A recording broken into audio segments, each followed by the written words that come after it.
Hi guys! Praise to be Jesus and Mary. So on this video, I will show you some of the beautiful images of Santo Niño from the 47th Santo Niño de Malolos exhibit.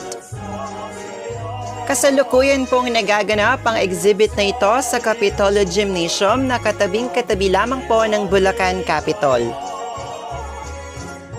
Open pa rin po for public viewing ang exhibit na ito until 12 noon tomorrow, January 28, 2022.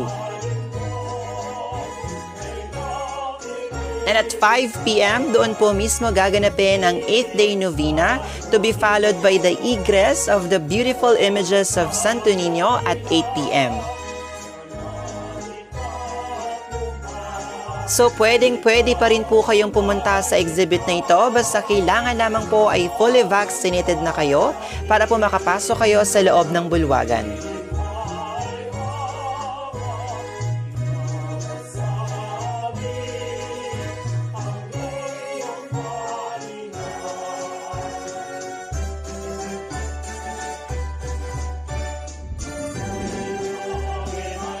So yun lang guys, mag-iingat kayo palagi and God bless you all. Viva Santo Niño de Malolos! Enjoy watching!